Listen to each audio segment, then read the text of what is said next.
Hi, Maggie. Hi, Kat. How How you are you? doing? I'm good. You? I'm doing well, thanks. It's good to see Oh, you as happy always. Groundhog Day. Oh, is that really today? Oh no. Yeah.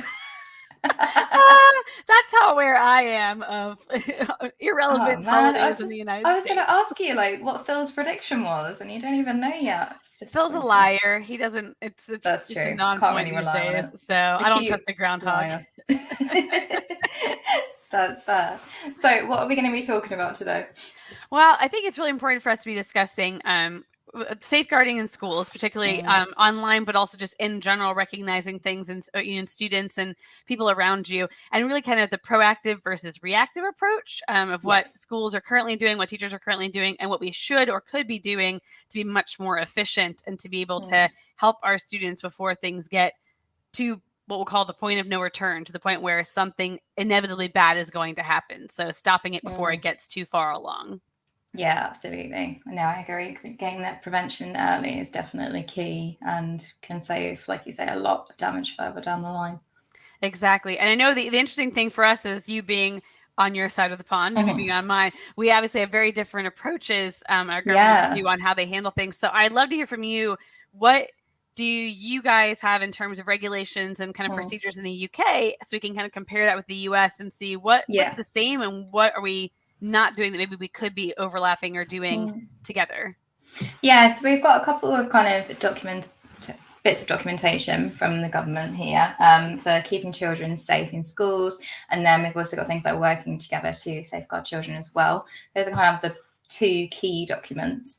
And within there, you will find there's quite a lot of regulations around things like recruitment. So, safe recruitment of staff, that kind of thing. There are regulations for what to do when an incident occurs. So that kind of reporting, there having to be a designated safeguarding lead.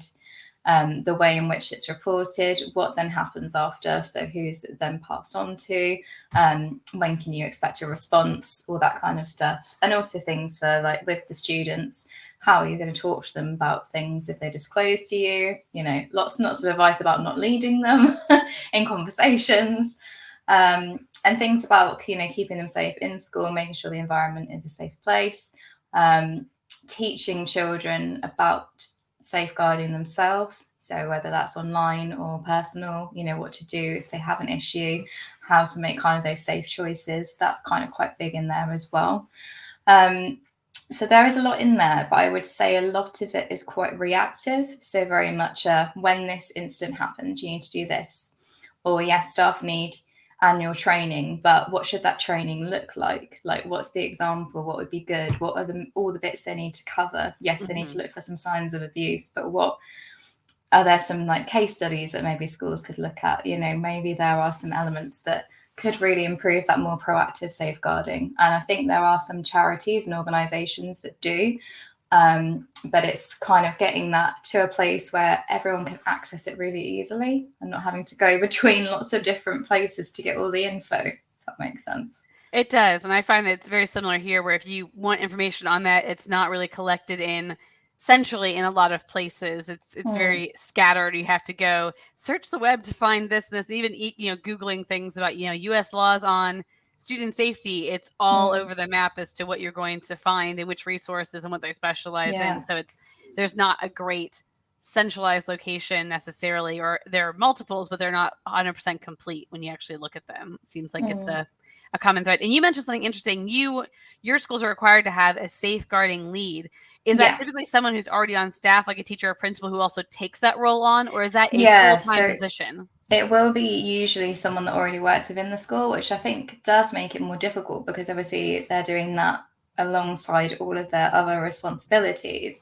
And it does make me wonder if actually they get enough training and support to be able to do the designated safeguarding lead role. How much kind of help are they getting? Are they being given annual training? That's something that actually I would have been interested to look into before we talked, actually, just kind of what help do they get in that specific role? Because it is often like a head teacher or a deputy head or something like that.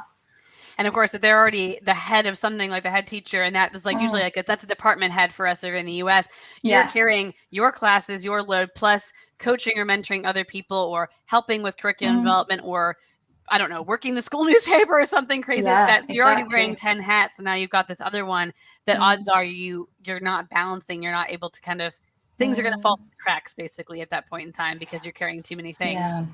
It reminds me a lot of how when technology became more common in schools, the first thing that schools did was they looked for a teacher who, oh, you know how to use a computer, you can be the new tech person. And so they kind of, that was their hat that they wore. And now here we are 30 years down the road from tech entering schools, and you now have full departments, and you have an IT director who that's all they do in these things. But it took a long time to get to that point before it was recognized. Do you feel like that's probably what should be happening, or down the road really where we need to end up with a whole staff or a team of people, whether it's someone who's dedicated, or do you think that's even feasible for schools?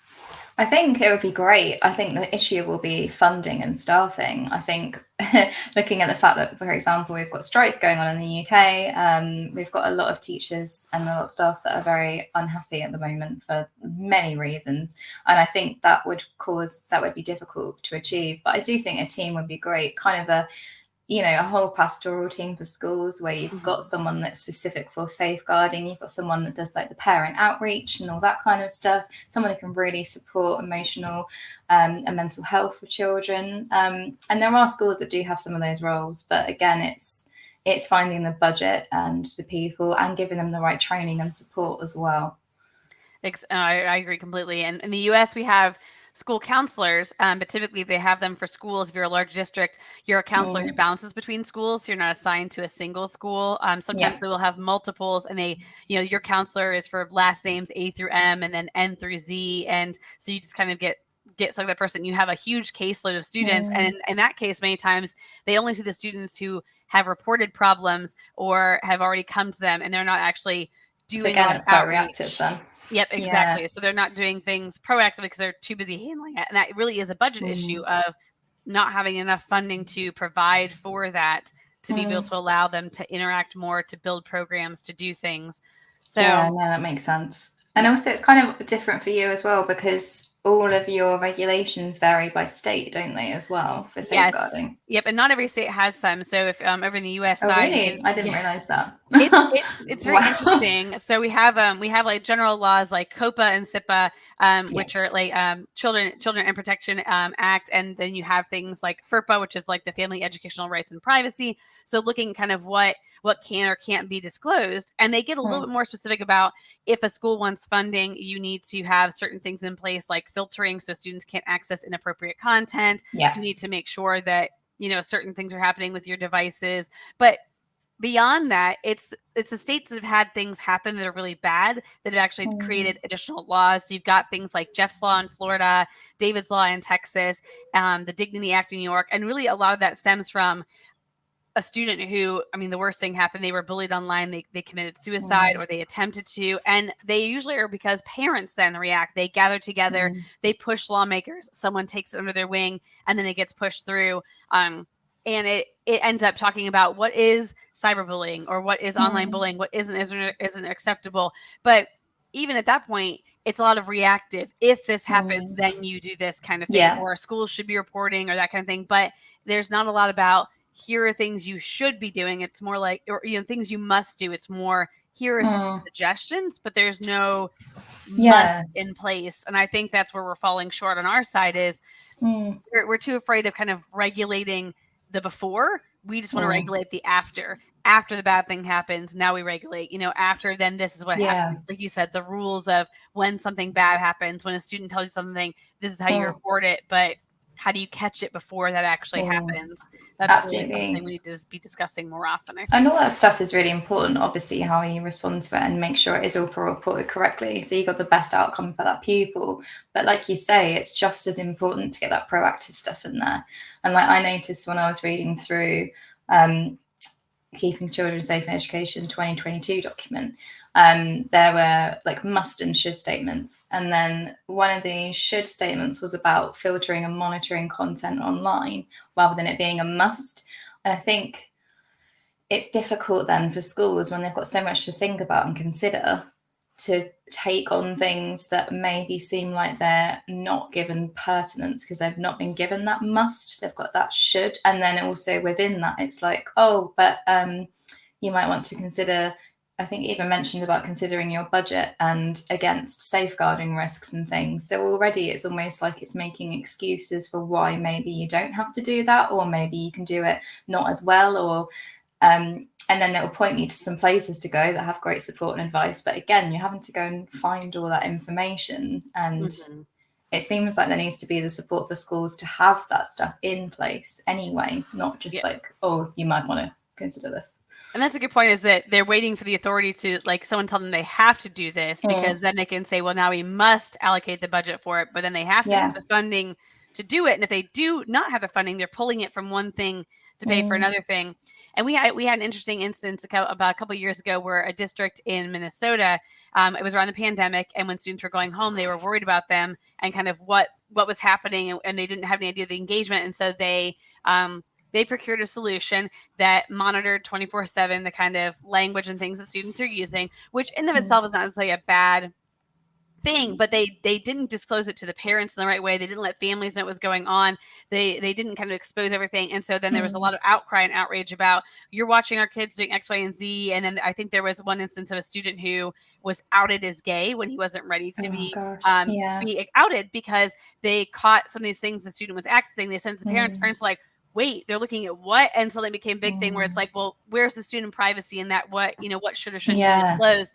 And that's another instance, of like, we don't have regulations or rules in place to do this. But then also, if a school does something without properly involving the right stakeholders, properly involving and engaging parents, letting them know what it's going to be used for, why, is there an opt-out option? There's so many factors to that whole process that that really either get overlooked, or unfortunately it's you're learning from someone else's mistakes after they already happen, and then people overreact. And they're like, well, then I never want to do that thing. And you have to find that common middle ground, I feel like, where it's okay to do this, just don't take it this far. But at that point, it feels like everything's being legislated too much. And then you don't have I think the chance. This kind of sort of kicked off for us a while ago as well, when GDPR suddenly became a big thing. It was always a thing, but all of a sudden it was on everyone's radar. And it was because of things like that, because of data being collected that did not need to be collected, that had no clear purpose, things being shared that shouldn't have been shared, things being in a place that's far too easily accessible by the wrong people. So there are some difficulties around things like, monitoring and collecting data. So I think it's really important that schools do have like really clear legislation around it, and about the best ways to do it in ways that are going to make sense. I mean, like even for us as a company, like with our products and things, we have a policy that we're not going to collect some data that we don't need. If there's no clear purpose for it, it can't be collected. So it's just simple things like that. And it's making it clear, like with our stakeholders, this is what we collect and this is why we do it. And that's what obviously schools need for parents, for example. This is what we keep on the children. This is why we do it. Whether it's, something like monitoring what they're writing on Teams or, anything like that. Oh, 100%. And that's something that I think all schools should be considering, from the administrative standpoint. One, if you're looking at technology, ed tech in particular, and enacting something to protect students, you want to be more proactive. Do they have, a data processing policy and agreement? What are they going to take and collect? Who has access to it? Are there third parties or subcontractors that are going to have access to it?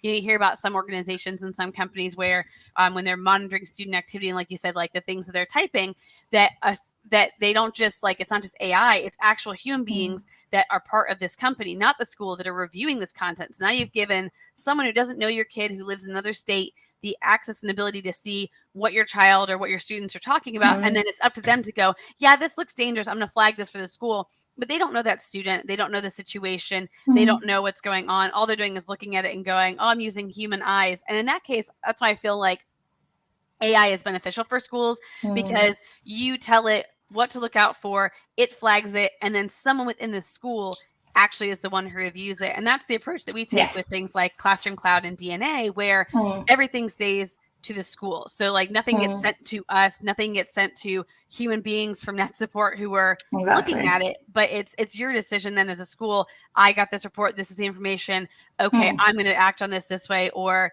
this isn't, I know this student and this is actually over here. This is what is actually going on.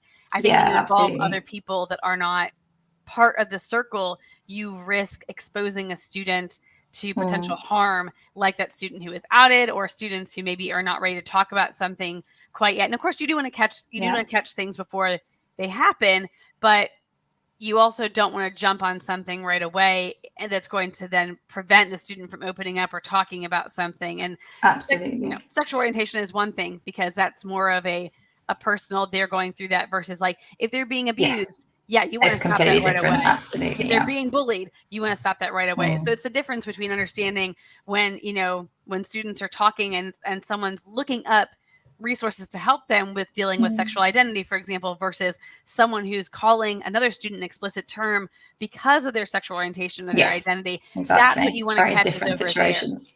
There. Exactly. Yeah. So and I think that's why, for example, within like Classroom.cloud and NetSupport DNA, we have the safeguarding NetSupport School, we have the safeguarding resources that children can access themselves, because that's one of the things that's why I think, like you said before, that AI can be really efficient for this, is it will pick up that, yes, they are looking at these terms, but it's because they're looking at the safeguarding documents. So they're looking for support.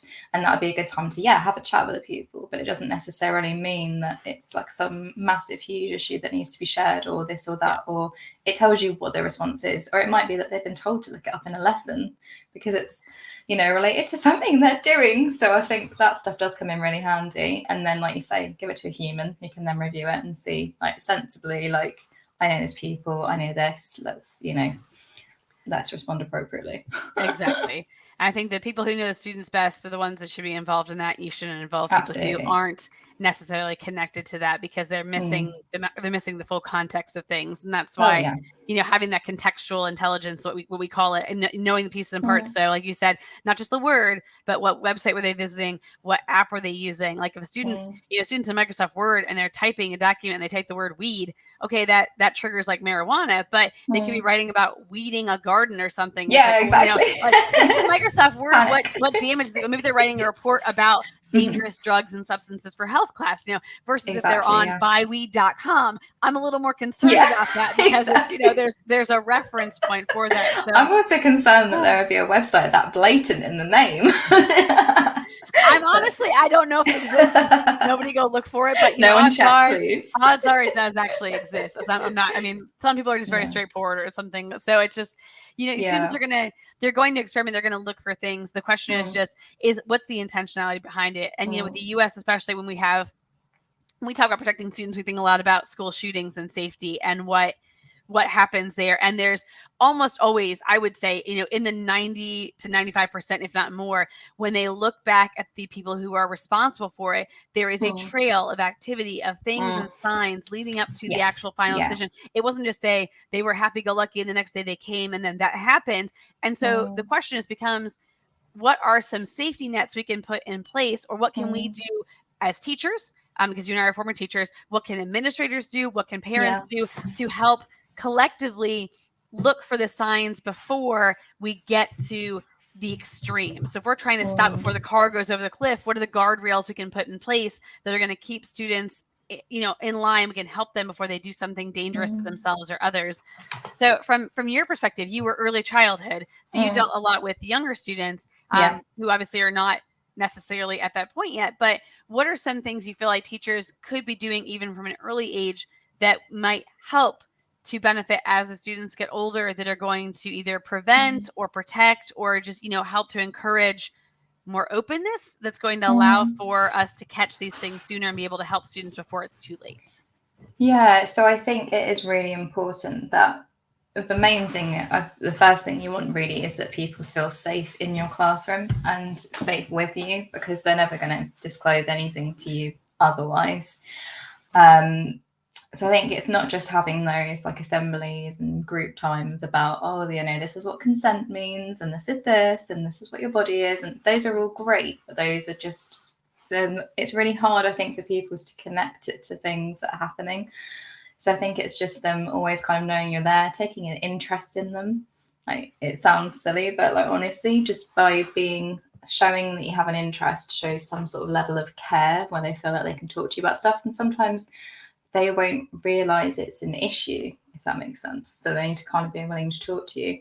But I think it's really hard for teachers, because I think naturally we are very good at noticing differences in behavior, if things aren't right, etc., except when we are very stressed or overworked or got lots going on, and we can miss things, and we're not necessarily given enough support to be able to proactively look for things. I think it's really useful seeing more schools taking on solutions that monitor mental health and well-being. So things that do surveys for pupils, like how are you feeling, how are you getting on, that kind of keep a check and look out for trends, because those trends could lead to an issue. For example, you were saying before, there has always been a trail that's led to something like a school shooting. Well, you're picking up trends in issues with behavior or mental health. Perhaps actually there's been some bullying going on or something like that actually needs to be dealt with and could prevent things going further. So I think being able to monitor all that kind of stuff would be really helpful.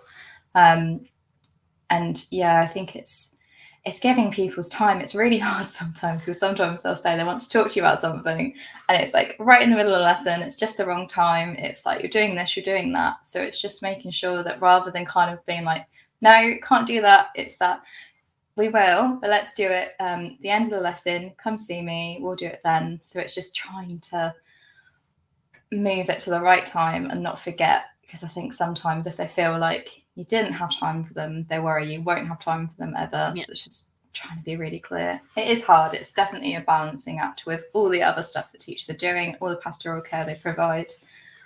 But actually, that brings up a good point, because like for the younger students, especially, like I think of the older students, I taught high school, and for them, we could do something along the lines of having an open communication tool, like some sort of chat where they could send you a message that's one-on-one, letting you know that they have a concern about something, so you don't forget your follow-up. But for younger ones, they're not quite as adept to do that. So having something that's more analog, whether it be, you have color-coded cards in your classroom, and if they have something they're concerned about, they take one and put it on their desk, and like that red card means, or like a hand or some sort of image means, okay, there's something that they really are concerned, that they want to talk to you about. If something even as simple as that could be helpful for teachers, so that students don't forget and teachers don't forget. And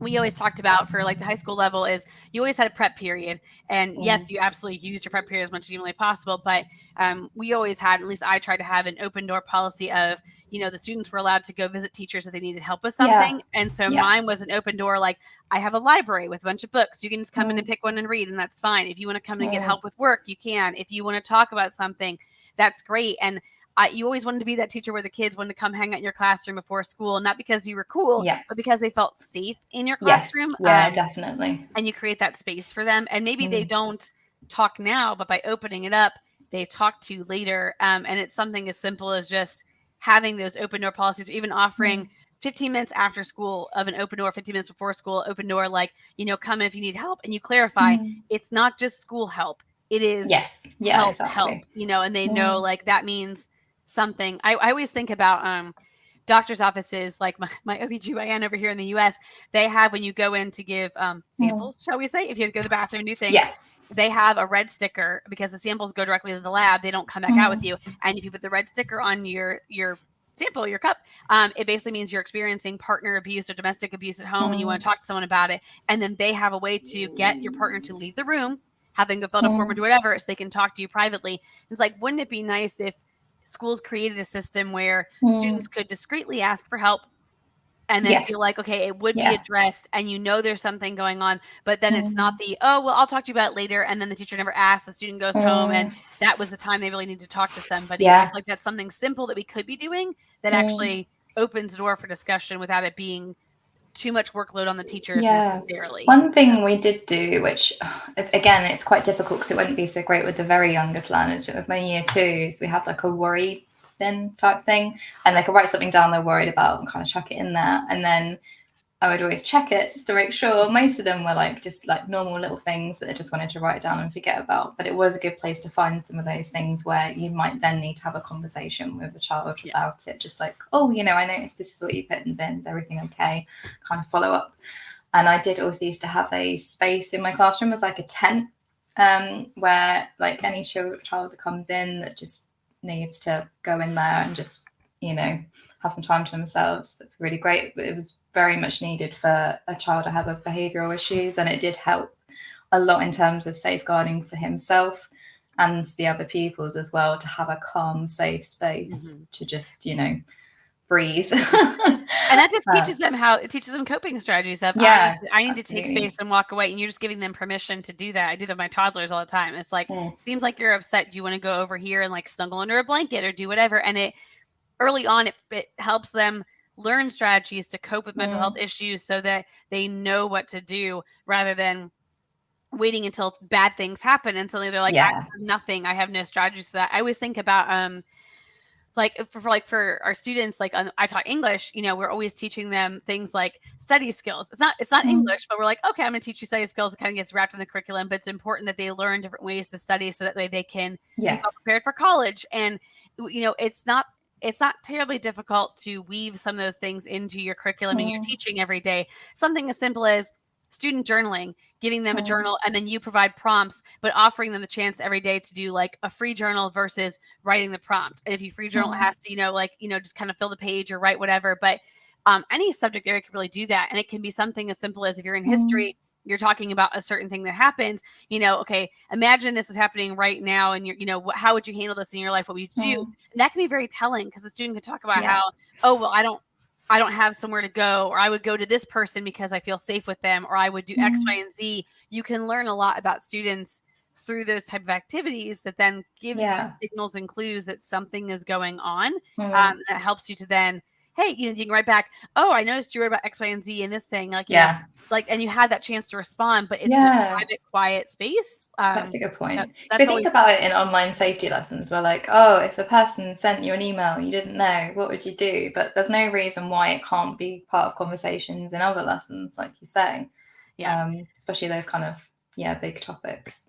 And you talked about something like doing like the assemblies on consent, which obviously is a huge thing we talk to kids about, and it's something we can be practicing day to day in our classrooms or as administrators. Just as simple as like, before you go in to like touch a student and be like, hey, I see you're having a bad day. I'd love to give you a hug. Is that okay? And it's not you saying, this is me asking you for consent, but you're modeling it in your behavior. You're modeling the tent. You're modeling having a space or how to handle a situation. That's that social emotional learning of giving them strategies. And it's not a negative thing. That's a positive thing, where some of the students who they end up hurting themselves or hurting others, they didn't have coping strategies in place to help them deal with their emotions, and it led to those responses. But on a positive, if we teach them how to deal with that, then that helps them, so they're less likely to get over to that point where now they're taking it out, they're overreacting, they're hurting someone or themselves because they didn't know what else to do.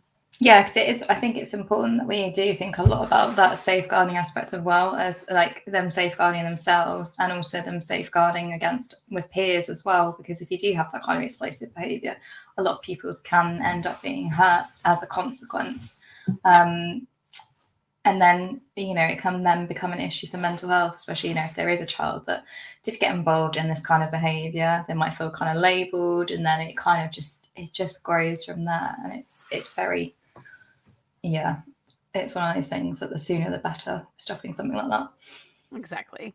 And I know it's hard for teachers because you feel like, I don't have the resources to buy something for my classroom, so I can't implement a solution, which I completely understand, and that's why it's at that point, there's like the analog, the non-digital things you don't have to buy that you can then do or integrate to help you. But I also think it's very important for teachers to advocate for, if they feel like something would be beneficial for their classroom.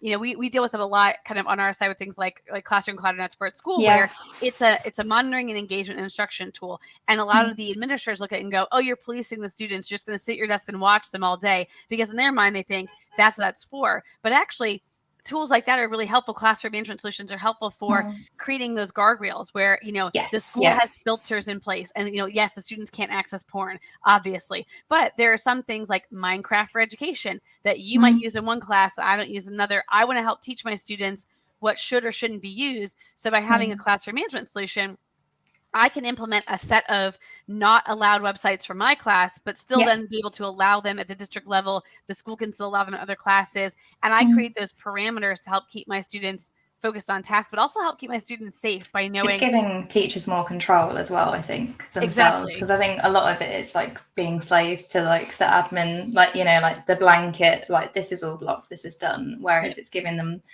more control and able to kind of pick what is appropriate for each situation. Yeah. And I know for like when I had my first year teaching, I had in some classes like 29 or 30 students. I only had 25 desks. So then I've got kids at a table in the back, or like we're moving things around trying to make it work. You can't possibly see everyone at the same time. No. Yeah. And then walking through the desks and trying to walk around and trying to like see. And you know, kids they're crafty. They can like hit the control T or whatever. They open new tabs, they hide things. And so you don't know what they're doing. And obviously you want them engaged. You want to make sure they're not accessing things that's inappropriate. So you have something in the background that's doing that for you. You are more free to get up and walk around. You are more free to engage with students one-on-one. You have more time because you're not catching the students doing bad things. Something is helping stop that. Now you have more time as a teacher to actually spend one-on-one time, have those conversations, find out about the concerns, and catch those things. Exactly. To be able to, it's doing that other job for you so that you can focus on the more important aspects. Exactly. Definitely. So I was going to ask you about with like policies and things. So alongside like this statutory guidance we have for safeguarding, schools have like certain policies related to it that they have to have as well, like specific to their schools. So they have to have a child protection policy, a behaviour policy, a staff code of conduct or behaviour policy, like the terms vary, and also like a response to children who go missing from education as well. So those are some of the ones that they have to have in relation to this. And then there's like standard, obviously legal ones like data protection, etc., that you would expect anyway, because they're just generally a legal requirement. What's it kind of like for you with that? It's interesting. As again, some of it's very much school district policy versus state policy, what you have to have. And I think at this point in time, most schools in general have things about, you know, like it's truancy if you're not showing up for school. Now, I tend to think of it as it's looked on as a negative on the student, like, oh, they're missing multiple classes, you know, now you're truant, you could possibly not move on to the next level, move on to the next grade because of it. But I often think that a lot of these things should be tied together. So a student who starts missing a lot of school, something is happening to that student, you know, and so rather than looking at rather than the parent getting a letter saying your kid hasn't been at school for X, Y, and Z days, and now you're going to be in trouble and that kind of thing, you know, being able to tie that to, are there other things that are happening that create a bigger picture? Is it an issue at home as well? Or do they not want to be in school? Like what, you know, that's kind of important to know. Like, are you skipping school because you're just going to hang out with your friends and doing something stupid, like going to the movies for a day? Or are you honest to goodness, like you're avoiding school, or you can't get to school, or you know, I had students, because we had students who are Native American that lived on a reservation, and some of them, their families, like their mom or dad couldn't work. And so they were taking care of their brothers and sisters, and they ended up missing school because they were forced to stay home to actually look out for them. And so it's like, well, I'm not going to penalize them by telling them you're getting a 0 for missed homework or things because of that, because that's not your fault. Like you were not being encouraged to go to educate, to do the things you need to do. So there's a lot of policies that were written with the negating bad behavior in mind that should be rewritten to think of understanding student behavior and the family culture and the environment as a whole to get a better picture of the student, and then being able to respond appropriately. And we do require, like, obviously we do background checks on teachers, and staff have a conduct of what things they should or shouldn't do, but a lot of them are out of date. You know, you have schools that crack down on teachers for having Facebook profiles, and then, you know, they added students to them because students would try and I had that all the time. Students tried to friend me on Facebook, and I'm like, I can't accept because there's some limitations there. But then it's some teachers were like, oh, well, if I do that, then they can reach out to me on Facebook when they're home and they can get assistance for things. But then they were getting cracked on for, you're posting pictures of you drinking on the weekend and you're friends with students or friends with student parents. It's I remember there being a big thing with that with Facebook. Like I remember for a while I had to like hide everything online because I was like, I don't want to get slammed for things like, oh yes, like 5 years ago when you were at university, you went on a night out and here's all the photos. And had drinks with friends. What does that have to do with me teaching? It has nothing to do with teaching. Exactly. It's like the image that you keep. And so a lot of policies then, they weren't in place. So then they go back old school with like behavior content. It's like, that's entirely different. Like you weren't going out drinking with students. You weren't going out drinking with parents. Like it's its own thing. So I think the boundaries are probably trickier as the students get older as well, though. And a lot of those things probably have to be tighter because you've got that kind of like lack of age gap as well, haven't you? Which especially with the younger teachers coming in, and even I mean, even the older teachers. And you hear these stories about teachers who stalk students, or teachers who make inappropriate comments, or they have inappropriate relationships with students. And so you want to try and protect everybody. You want to protect the teachers from being accused of something. You want to protect the students from potentially this kind of happening to them, predatory behavior. So I think a lot of it needs to be evaluated, and schools need to look at, okay, we're looking at both student and staff best interest at heart. So am I writing this rule to, for their best interest? Am I writing it because it protects the school, but doesn't really, so where is this coming from? And is it modernized? Is it covering all the things that are now in existence versus what was in existence 10 years ago? And that requires really a lot of diligence to keep reviewing and evaluating over and over. And not just waiting for something bad to happen, and not waiting for someone to legislate and tell you must do. This is we should be doing every year because it's the best practice for our teachers, for our students, for our school. Exactly. And if staff like here, for example, are having to have annual training, it would make sense if like when they have that training, if they reviewed those policies at that same time. So like that we did this training, these things came up, we need to update the policies. Exactly. And it's or as things happen in school as well, when there are incidents, update the policies. Don't, like you said before, like especially like I know you have in the US, especially like wait for a parent to advocate for it to change. Which is be just more reactive to it. Right, this has happened. What do we need to do in school to make sure it doesn't happen again? Yep. And it's crazy to me. And it's like, that's why we talk about a lot digital strategy. And we have that awesome digital strategy guide you can get from the Education Hub from the NetSupport website, which I love. Brilliant. Because it talks about all the stakeholders who are involved.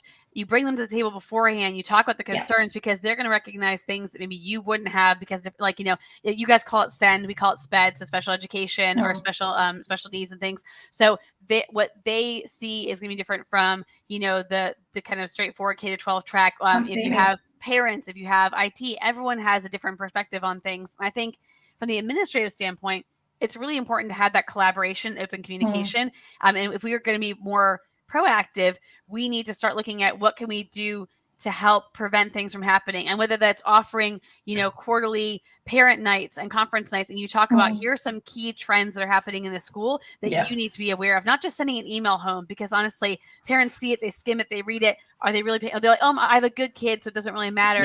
No, it does. And having, even having like Zoom conference nights and the in-person ones, and being able to talk about, like with DNA, we do the keyword trending in Classroom.cloud, the keyword cloud, where it looks at these are the negative, these are all these different terms. These are the ones that are popping up in your school most often. This is what's happening. And you could find out like, oh, I didn't think this drug was an issue here, but apparently it's on the rise. Or I didn't think bullying or things about this kind of like gangs are an issue here. And then you then talk to parents, educate them. Hey, here's what's trending now in the school. Here are some things that we've noticed with students already. Please be on the lookout for X, Y, and Z. And then here's how you can report and talk about it. If you have that chance, then the parents come back and they go, actually, I've noticed my kid doing this. And other parents go, oh yeah, my kid's been doing or talking about or saying this too. Collective knowledge is so important. And why would you not want to have the opportunity to communicate and to actually kind of gather that all together? So I feel like that's something where we miss out on because we're just, everyone's so busy and there's no time. I think you're absolutely right. Yeah. And it kind of relates to there's an article coming out in the next Rise from Tracy Good. It's like kind of child online safety specialist in many different fields. But she wrote an article about the difference between what children are doing online and what the parents think their online life is like. And it was like fascinating because the percentages were completely different. Things like the number of, so this is like in primary schools, but the number of kids that have had like a message from someone they don't know, or the number of kids that are like on their phone at night when they should be asleep. So loads and loads of different things. But the disconnect was huge. And so they weren't talking to their parents, about these things. And that's where obviously the school needs to bridge that gap. And they found things like it was sometimes the kids weren't telling their parents because of their response. So, they take their device away. Well, if my device is taken away, I can't talk to my friends, can't do this, I can't do that. So it's trying to support parents in that, because obviously that safeguarding needs to continue at home. No, 100%. And I always, my mom was visiting because my daughter's birthday this weekend. So random side note, but we were talking about sleepovers, which is kind of an innocuous thing, but how more and more they're becoming uncommon because parents are concerned about, kids spending the night and going somewhere. And she always talked about how her mom had the policy where I don't care if it's 2 a.m. If you feel uncomfortable, if you're not happy there, you give me a call. And my mom mentioned one time that she was at this girl's house. It's like a neighborhood away. And she didn't really hang out that often, but she wanted to kind of be there with all the friends and do the thing and did a sleepover. And she just felt really uncomfortable. And so it was like the middle of the night. She grabbed the good old landline, grabbed the house phone, called, and my grandma went over there and picked her up. And this doesn't always happen. But side note, the dad of the family actually ended up being a pedophile and was charged for it years down the road. And not that he did anything, but like kids kind of have a sense sometimes they feel like something's awkward. But I teach feel them to trust their gut, I think, on that sort of stuff. Trust their gut, to have the open door, to have the thing and say, hey, if you're ever in a situation, whatever it is, you call me. What's more important is you being safe. If we're prioritizing the students' safety above disciplinarian and above like punishing them, that kind of thing. And I think schools, it's the same thing, that students are afraid to report if something's happening to a friend because they don't want someone else to get in trouble. They're all worried about the consequences and not thinking about the bigger picture of, what's the consequence of not reporting? You know, what's the danger of not sharing information? And that's where I feel like we should be doing better with educating students of, you don't want to get student A in trouble for saying something to student B, but if student A is saying it, C, D, E, and F might also be saying it to student B, and down the road, student B might leave school, drop out, harm themselves, you know, do things like that because of those things. So we're all responsible for helping to protect each other. And so it's kind of getting rid of that mentality of, oh, I don't want to get someone in trouble, and more, I don't want someone to get hurt because of this, you know, and shifting that mindset, creating a school culture that's positive. And that's, I think it all comes back to that is, what kind of culture do you want to create? Okay, start creating that in your classroom, you know, and then influence other teachers and share your ideas, create more of that culture so that the students start recognizing school as a safe place, as a place where they can feel comfortable. That trickles up. Just as much as things trickle down, they go up, and eventually it gets caught on. People start adopting things. So we really can make a difference from the classroom moving forward. And it just takes some time to kind of create that environment, to feel like you're at least doing something to support student mental health, teacher mental health and well-being. You know, all of that is so important to creating a better climate for our schools and for everyone who's involved with them, educators and students alike, of course. Absolutely. Yeah, that kind of, I think you're right. I'm glad you kind of mentioned behavior policy, because I do think sometimes some of the policies can be at a point where they're almost detrimental, because like you say, kids are so worried about getting in trouble, or kids are displaying really worrying behavior and we're fixated on stopping the behavior rather than finding the root cause of the behavior. So I think that's where there's some investigating needed, and some just kind of just taking it down a little bit, looking at more kind of positive instructions and ways to get around it, and taking that time with the student to say, look, you know, you don't normally behave like this. Like, I'm my, you know, the policy says I need to give you a sanction, but first, like, what's going on? Like, get to the bottom of it. Yeah.